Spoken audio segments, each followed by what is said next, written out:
30대 여성이 고 김혜선 씨의 유골이 묻힌 묘소를 찾았습니다. 김혜선 씨와 함께 일했던 여성인데 뒤늦게 소식을 듣고 조문을 온 겁니다. 저희한테는 바이어셨고요. 살면서 이제 진짜 너무 멋지다라고 생각이 드는 사람들이 있잖아요. 저는 부사장님 가방이나 뭐 노트북이나 이런 것도 막 따라 살 만큼 되게 동경했던 분이거든요. 국내에선 한세 실업의 최초 여성 임원, 미국에선 의류업체 제이크루의 수석 부사장이었던 김혜선 씨는 업계에선 동경의 대상이었다고 합니다. 뉴욕에 가면 보통 조금 일종의 홀대 같은 걸 봤는데 미국인들이 디자이너들이 다들 약속 시간을 지키지 않고 있을 때 부사장님이 오셔서 멀리서 왔는데 손님들을 그렇게 맞이하는 게 아니다. 영어가 많이 유창하시고 한국인 중에서 가장 진짜 멋진 리더라고 생각을 했었거든요. 더 멋진 사람은 뵌 적이 없어요, 아직. 그랬던 김혜선 씨가 일거수일투족을 허락받기 위해 김 전 신부 측과 주고받았던 메일은 그래서 더 믿기가 어려웠다고 합니다. 이제 화면을 포즈해가면서 그 이메일을 좀 자세히 읽었는데 그 부사장님 특유의 그 깔끔한 형식의 이메일링이 있는데 그게 그대로 묻어나온 너무나도 말도 안 되는 내용들이 적혀 있는 걸 보고 한국에 오셨을 때 미팅 때 사랑니를 제거하러 오셨다고 그것 또한 그런 사람들에게 허락을 받고 하신 행동이라는 게 보고도 믿을 수가 없는 일이었고. 김혜선 씨가 죽기 7년 전 김 전 신부 측 사회복지법인 임원의 가족회사에 1억 4천만 원을 투자한 정황도 새로 드러났습니다. 당시 김혜선 씨가 김 전 신부 측과 주고받은 메일에는 성모님이 해당 회사 주식 3만 주를 사는 것을 허락한다고 돼 있습니다. 어머니가 2015년에 퇴사하시고 2016년에 그 스톡옵션을 받게 되셨어요. 그런 주식을 넘긴다는 명분하에 1억 4천을 가져갔고 2017년부터 이제 배당을 떼잖아요. 배당 같은 게 뭐 들어온 계좌 기록이 전혀 없어요. 김혜선 씨에게 김 전 신부 측 인사를 계좌 대리인으로 지정한 내용도 담겨 있습니다. 비상장 주식 가치 평가가 되게 어려운 부분이에요. 이 회사의 실질적인 상황을 잘 모르는 경우도 있고요. 주식 그 액수는 얼마든지 달라질 수가 있으니까. JTBC 보도 이후 추가 제보도 들어오고 있습니다. 김 전 신부와 그의 어머니가 주축이었던 기도 공동체 신자 가운데 김혜선 씨처럼 암에 걸렸지만 치료를 거부해 숨진 여성이 또 있었다는 겁니다. 천주교 신자였던 이 여성은 지난 1991년부터 기도 공동체 생활을 시작했고 2007년쯤 대장암이 발병했습니다. 그분이 이제 배장이 안 좋으셨어요. 굉장히 안 좋았는데 병원을 가서 치료를 좀 받았으면 하는 상황인데도 불구하고 이제 그 내부에서는 이거는 기도를 열심히 해야 된다 이런 식으로 해서 이번에도 김 전 신부의 양 어머니인 김아니스를 비롯한 이들은 치료가 아닌 기도를 권했습니다. 어떤 조수선나라는 아주머니가 대장이 안 좋으셔서 많이 힘들어하고 있을 때 꼬마 예수님이 이렇게 하면은 잘 좀 낫게 해주실 수 있으니까 아줌마 여기 누워봐라.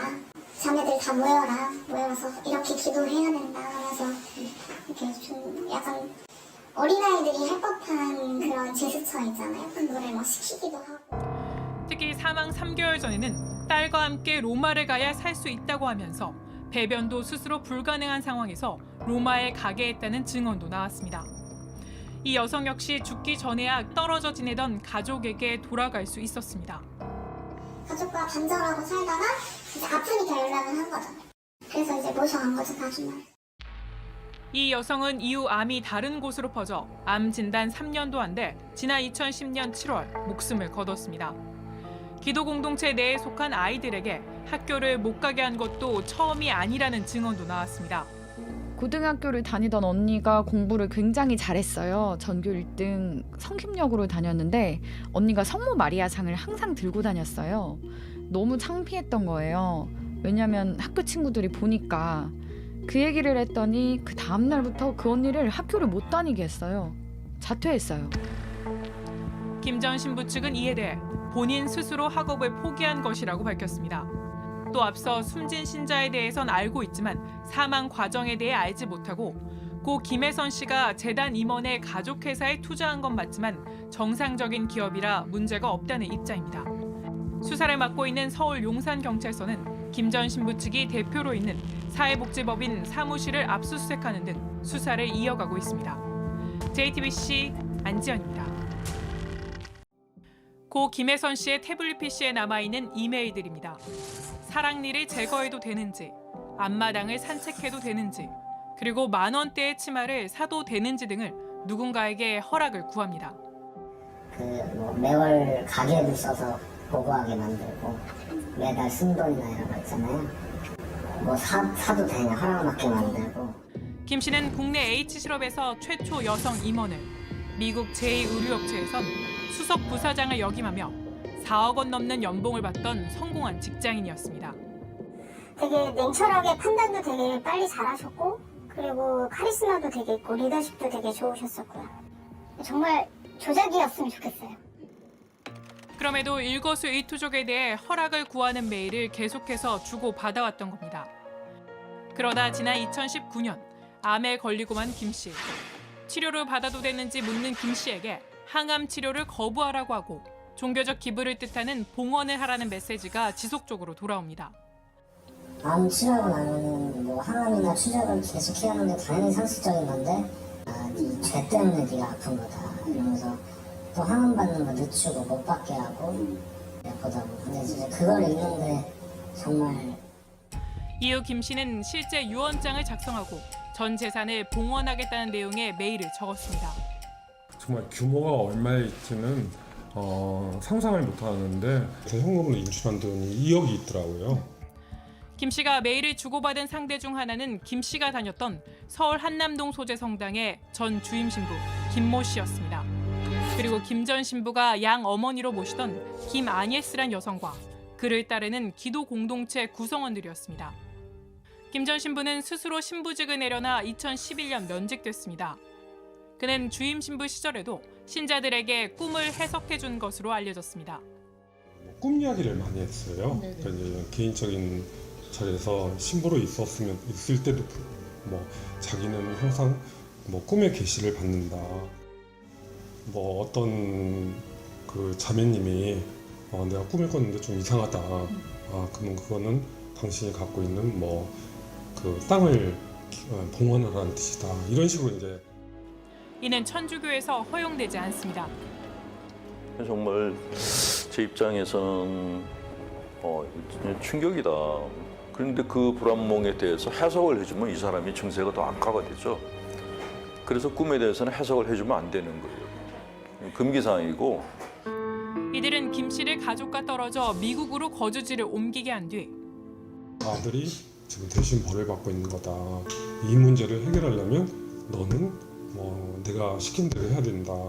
그런 식으로 미국에 가라고 하신 거예요? 네, 그러면서 이제 미국에 가야 된다. 가족과 연을 끊으라는 메시지를 지속적으로 보냈습니다. 실제 김 씨는 11년간 가족을 보지 않았습니다. 같은 기간 김 전 신부도 거주지를 미국으로 옮긴 후 신학대를 다녔고 영어가 능숙했던 김 씨에게 숙제 등을 부탁하기로 한 것으로 확인됐습니다. 그리고 지난해 6월 말기 암 환자로 가족들에게 돌아온 김 씨는 보름여일 만에 결국 숨졌습니다. 이후 유품을 확인하던 유족들은 이메일을 열어보다 뒤늦게 김 씨가 어떤 삶을 살아왔는지 알게 됐습니다.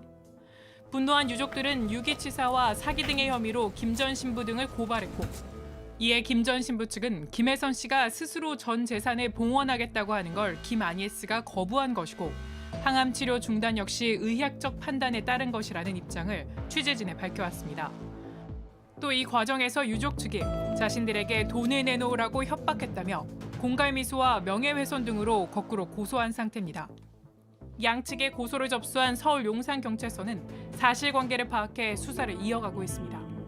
JTBC 안지연입니다. 김 전 신부의 성당 신자였던 A씨. 어머니가 어느 날 갑자기 살고 있던 서울 방배동의 집을 금매로 처분해 이 단체에 기부하고 그 길로 김 전 신부의 기도 공동체 생활이 시작됐다고 합니다. 제가 듣기로는 그때 금매로 내놔서 12억에 내놨다고 들었어요. 이후 휴대폰 소지 금지는 물론 함께 공동체 생활하는 가족과도 단절된 채 기도 공동체 생활이 시작됐습니다. 거기는 혈연관계가 같이 들어와 있으면 거의 못 만나게 하거나 남처럼 살게. 모든 공동체 사람들이 다 가족과 연을 끊어요. 이들은 김 전 신부가 현재 대표로 돼 있는 사회복지법인 산하 시설에서 일하거나 생활했습니다. 양로원이랑 어린이집이랑 이게 수익원들이잖아요. 그렇게 해서 거기 인력들이 공동체 사람이다 보니까 그 인력들에 대한 인건비는 그대로 다시 공동체로 들어가는 거죠. 이들 산하 복지시설은 서울과 경기, 강원 지역 4곳에서 실제 운영되고 있었습니다. 이 사람이 신부예요. 이 사람은 신부의 역할을 안 하고 예수상인가 뭐 천부 마리아상도 있고 데리고 다니는데 뺑뺑 돌아 그냥 철저망 치고 2중 3중이다 이렇게 해놨다고. 이들은 기도 공동체가 생각과는 달랐다고 말합니다. 신부와 그 아네스 어머니라는 분이 대화를 할 때 어머니 통장하는 게 많은 날이 없네라는 그 말을 듣고 좀 뭔가 좀 정신이 트여가지고 그때 이제 결심을 하게 됐죠.